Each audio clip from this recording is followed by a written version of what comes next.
Hola chicos, buen día. Soy la profesora Sonia.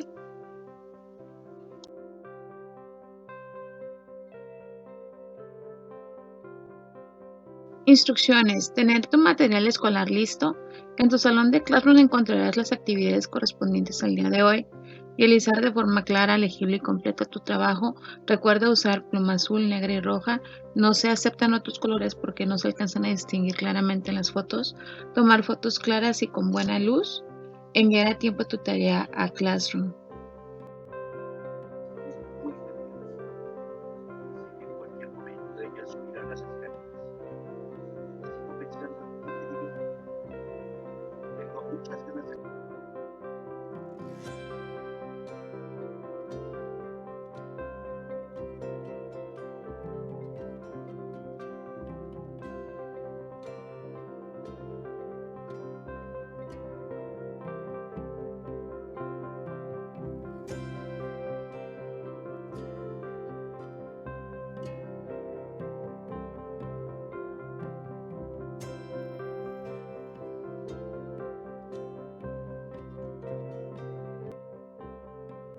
Ciencias, física, espectro electromagnético.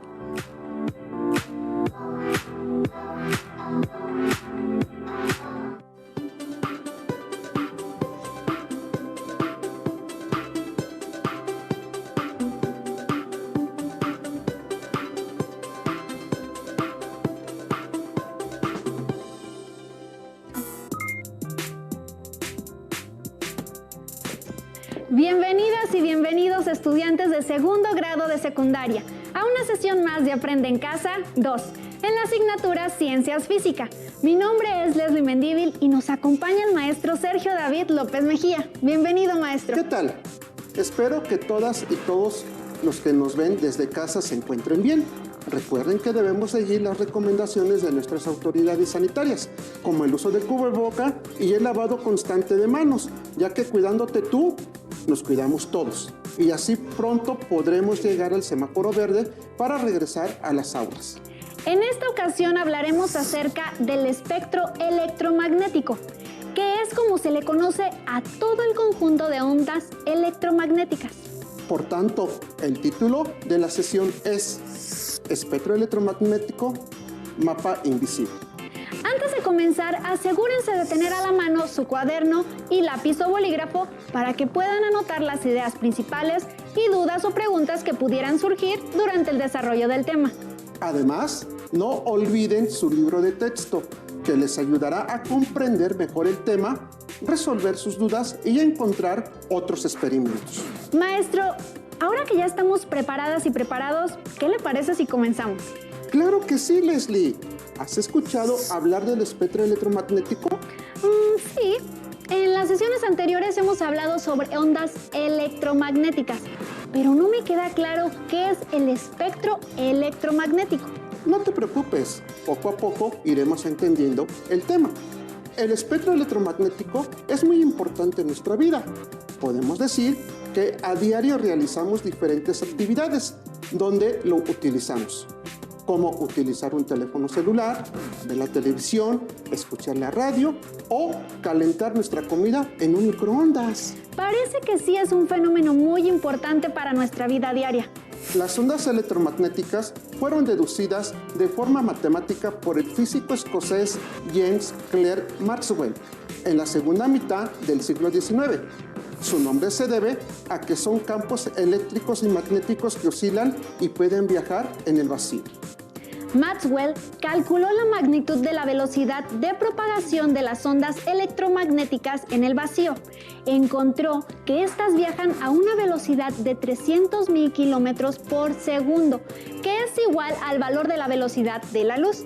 Esto permitió proponer que la luz estaba formada por ondas electromagnéticas, las cuales se podían propagar en el vacío.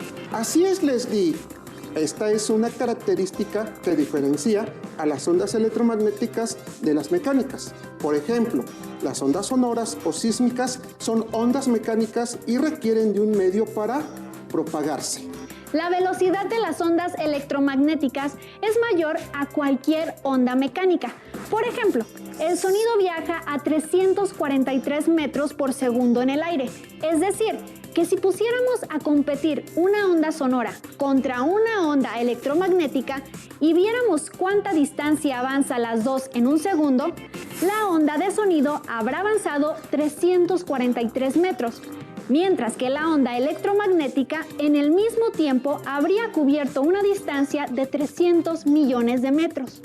Es por eso que cuando cae un rayo, primero observamos el relámpago y poco después se escucha el trueno, porque la velocidad de la luz es mucho mayor a la del sonido. Maestro, tengo una pregunta. ¿Existen más tipos de radiación electromagnética además de la luz? Es una muy buena pregunta y justo nos regresa al tema de esta sesión. Al conjunto de los distintos tipos de ondas electromagnéticas se le conoce con el nombre de espectro electromagnético. Entonces, hay varios tipos de ondas electromagnéticas, pero ¿qué es lo que las hace diferentes? Para responder esta pregunta, debemos recordar los parámetros que caracterizan a las ondas, independientemente si es una onda mecánica o electromagnética, longitudinal o transversal. Las ondas poseen una dirección de propagación, amplitud, longitud de onda, frecuencia y periodo. Recuerdo que la dirección de propagación es hacia donde se mueve la onda, mientras que la amplitud de la onda es la distancia que se mide en la línea de equilibrio al punto más alto o más bajo. Así es, estos puntos reciben nombres específicos. El más alto se llama cresta, mientras que el más bajo se le conoce como valle. Entonces la distancia de la línea de equilibrio a una cresta o a un valle es la amplitud de onda. Luego, la longitud de onda es la distancia que existe entre dos crestas o dos valles. Tanto la amplitud como la longitud de onda se miden en metros. Mientras que la frecuencia es la cantidad de ciclos que completa una onda en un segundo y se mide en hertz. Por ejemplo, si tenemos una onda con una frecuencia de 300 Hz, eso quiere decir que nuestra onda realiza 300 ciclos completos en un segundo. Por otro lado, el periodo es el tiempo que una onda se tarda en completar un solo ciclo. Al ser una medida de tiempo, se mide en segundos. Muy bien, maestro. Ya tenemos frescos todos los parámetros de las ondas. ¿En qué se diferencian las ondas del espectro electromagnético? Lo que hace diferente a las ondas que componen el espectro electromagnético es su longitud de onda. Eso quiere decir que la distancia entre sus crestas o valles es diferente para cada tipo. Al cambiar su longitud de onda, también se modifica su frecuencia, ¿verdad, maestro? Así es. Como todas estas ondas viajan a la velocidad de la luz, si se aumenta o disminuye su longitud de onda, también lo hará la frecuencia, de forma inversamente proporcional. Eso quiere decir que si aumenta la longitud de onda, la frecuencia disminuye, pero si al contrario, la longitud de onda se hace menor, la frecuencia incrementará su valor. Es correcto. Ahora veamos el siguiente material audiovisual que nos habla sobre el espectro electromagnético.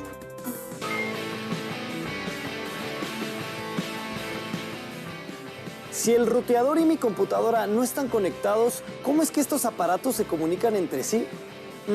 Supongo que la computadora y el ruteador se comunican mediante ondas electromagnéticas también. Vamos a descubrirlo. Ondas electromagnéticas. La energía puede transferirse de un punto a otro sin que la materia tenga que desplazarse con ella. Esto se logra mediante ondas. Las ondas electromagnéticas están compuestas de campos eléctricos y magnéticos que oscilan rápidamente y que viajan a la velocidad de la luz. En estas ondas, los campos eléctrico y magnético son perpendiculares entre sí y respecto a la dirección del movimiento de la perturbación, por lo que son ondas transversales. Cuando una onda electromagnética se propaga, el campo eléctrico variable produce un campo magnético y el campo magnético variable produce un campo eléctrico. Una onda electromagnética puede propagarse en el vacío, aunque también puede hacerlo en un medio material. Hay muchos tipos de ondas electromagnéticas y su diferencia radica en su frecuencia, pues las hay de baja frecuencia pero de longitud larga. y las hay de alta frecuencia cuya longitud de onda es corta. El conjunto de ondas electromagnéticas constituye el espectro electromagnético en el cual se representan desde las ondas más largas hasta las más cortas. Las ondas más largas se utilizan para las transmisiones radiofónicas. Otras ondas de menor longitud se utilizan para calentar alimentos. Y ondas de longitud aún menor se utilizan en los aparatos de rayos X, así como en los aparatos de radioterapia en la lucha contra el cáncer. Las radiaciones comprendidas entre los 700 y 400 nanómetros y que percibimos con nuestros ojos son la luz visible.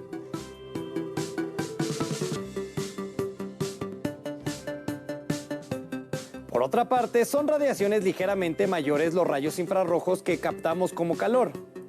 Y las ligeramente menores a las que podemos ver son las radiaciones ultravioletas, que tampoco percibimos, pero que pueden causarnos quemaduras severas. Vaya, ahora me doy cuenta que hay muchos tipos de radiación electromagnética. Tienes mucha razón, Leslie. Nosotros solo somos capaces de percibir a través de nuestros ojos una pequeña porción del espectro electromagnético. Esta parte recibe el nombre de luz visible y sus longitudes de onda van desde los 380 a los 760 nanómetros. Un nanómetro es la 1.000.000.000ª parte de un metro. Pero ¿cómo se dieron cuenta de que existían otros tipos de radiación electromagnética si nosotros no somos capaces de ver todas las longitudes de onda?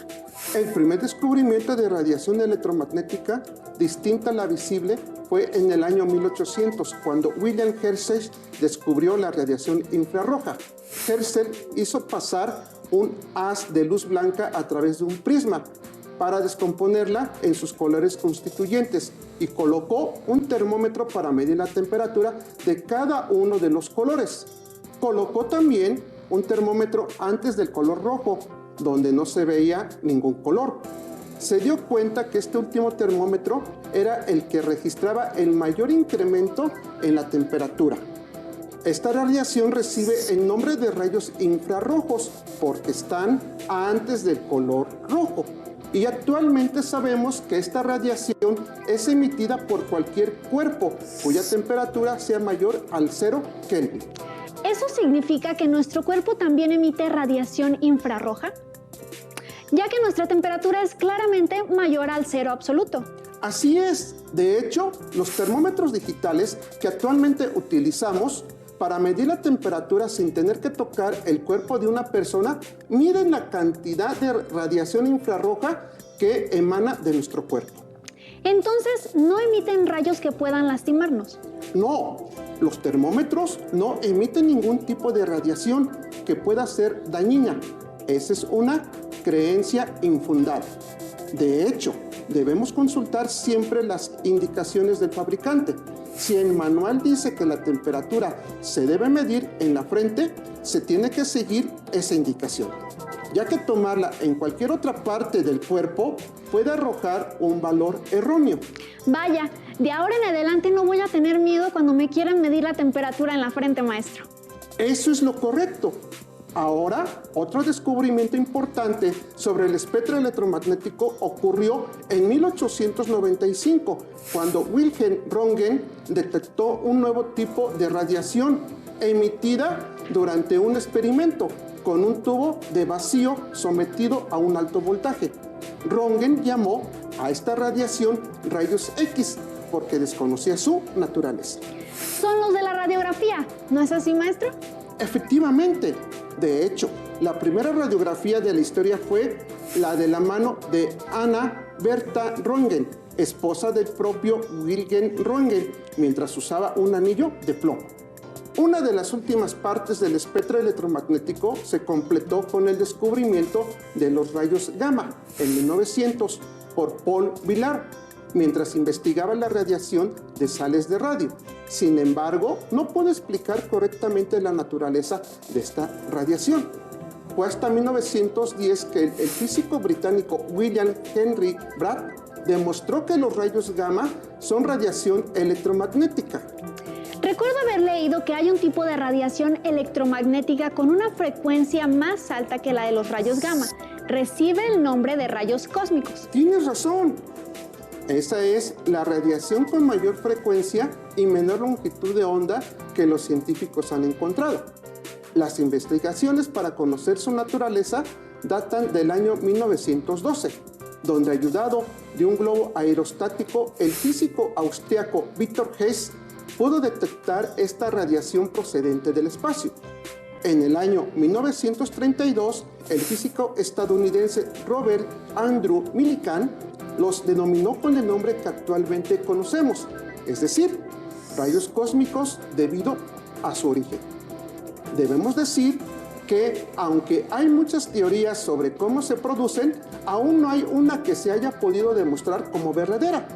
Es interesante ver cómo se fue conformando el estudio del espectro electromagnético con estos descubrimientos.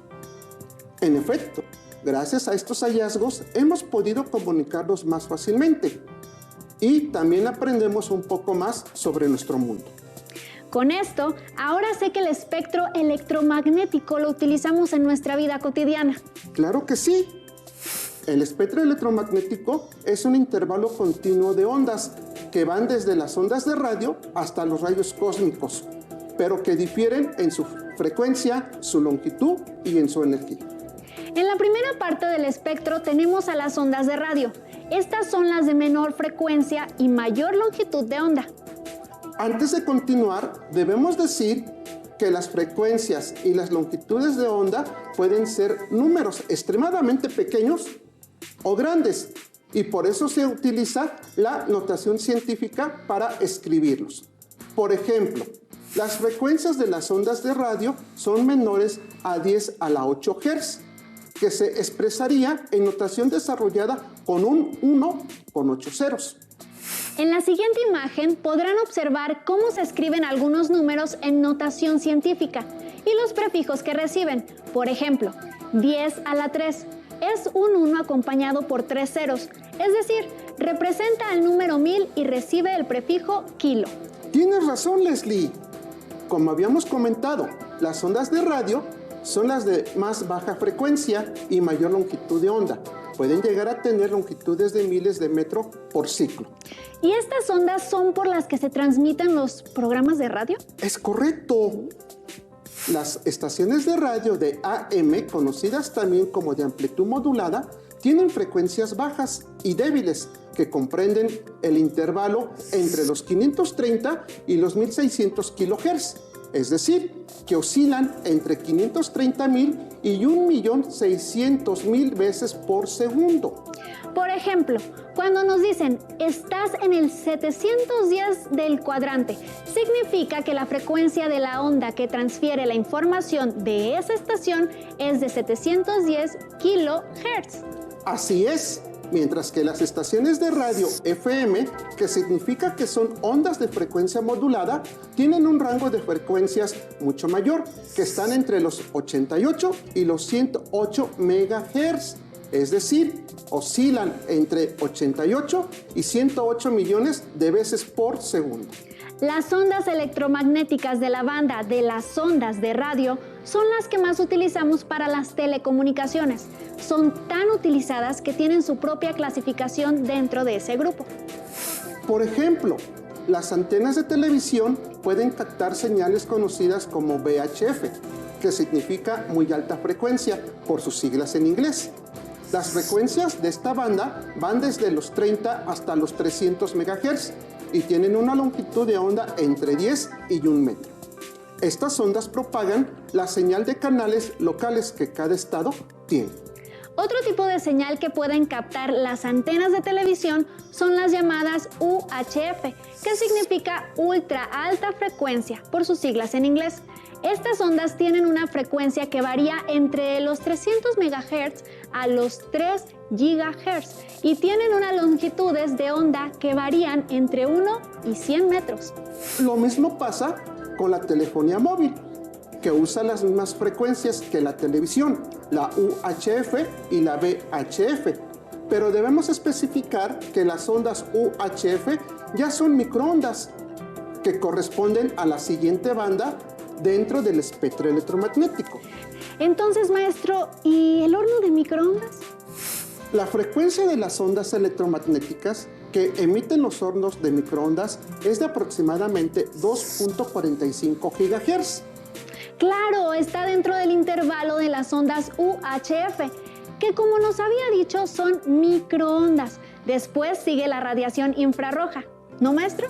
Así es, la radiación infrarroja está comprendida en las frecuencias que van de los 300 GHz y los 400 THz.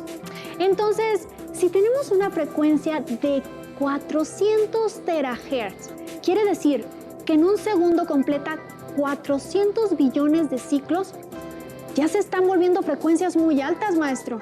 Y todavía no vamos ni a la mitad del espectro.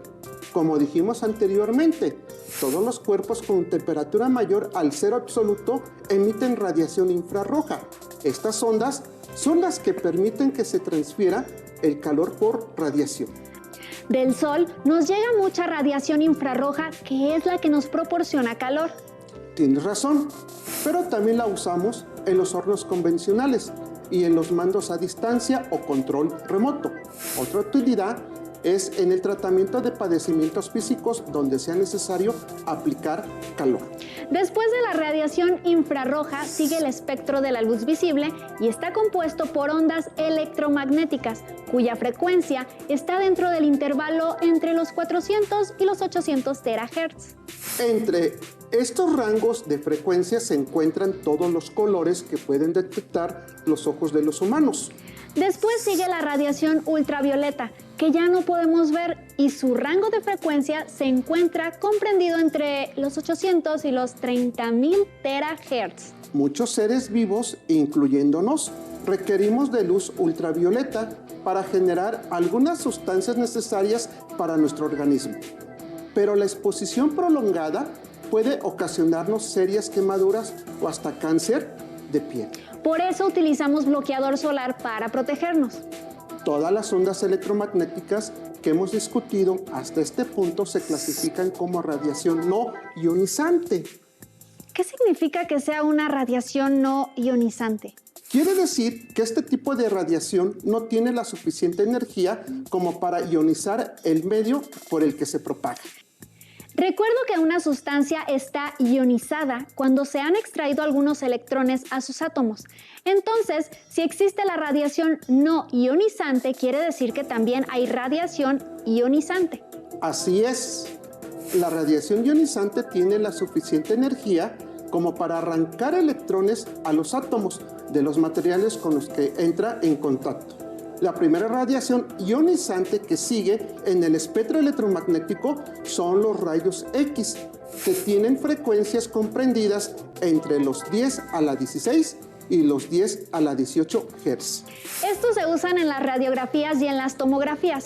Maestro, ¿después siguen los rayos gamma? Así es, los rayos gamma son altamente energéticos. Sus frecuencias son mayores a los 10 a la 18 Hz. ¿Eso quiere decir que es un 1 con 18 ceros? Serían 1 trillón de ciclos por segundo. Es correcto. Los rayos gamma son altamente energéticos. Generalmente son producidos por elementos radioactivos. Pueden atravesar cosas que, por ejemplo, los rayos X no pueden. También se utilizan en la medicina para realizar gammagrafías y en algunos tratamientos contra el cáncer. Ya solo nos quedan los rayos cósmicos. ¿Qué frecuencia tienen estos, maestro? Tienen frecuencias mayores a 30.000 trillones de Hz. Son altamente energéticos, pero por suerte el campo magnético de la Tierra permite que muy pocos lleguen a la atmósfera. Si los recibiéramos de forma directa, en el espacio serían mortales en muy poco tiempo. Una exposición prolongada a cualquier radiación ionizante puede afectar el funcionamiento de nuestros órganos y tejidos, por lo que debemos tratar de exponernos a ella lo menos posible. Muy bien. Para concluir, alumnas y alumnos que nos ven, les pedimos que realicen una lista de 5 aparatos que utilicen en casa, que emitan o utilicen ondas electromagnéticas para funcionar. Después traten de clasificar esos aparatos de acuerdo a la frecuencia que generen o usen. No olviden consultar su libro de texto para profundizar más en el tema y resolver sus dudas. También pueden consultar otra fuente de información como páginas de internet confiables u otros libros especializados. Le agradecemos, maestro Sergio, por haber intervenido en esta sesión. Les invitamos a todas y todos los estudiantes a seguir con Aprende en Casa 2. Hasta la próxima. Si tienes dudas o necesitas ayuda, llama al Centro de Apoyo Pedagógico a Distancia. El número de teléfono para secundaria es el 55 36 01 71 23. Si requieres consultar los libros de texto en versión digital, recuerda que los puedes encontrar en la página conalitec.cep.gov.mx. Y recuerda que también cuentas con el sitio aprendeencasa.cep.gov.mx, en donde podrás ver nuevamente los videos de los programas y además encontrarás actividades para fortalecer tus aprendizajes. También te invitamos a que consultes la plataforma nuevaescuelamexicana.cep.gov.mx.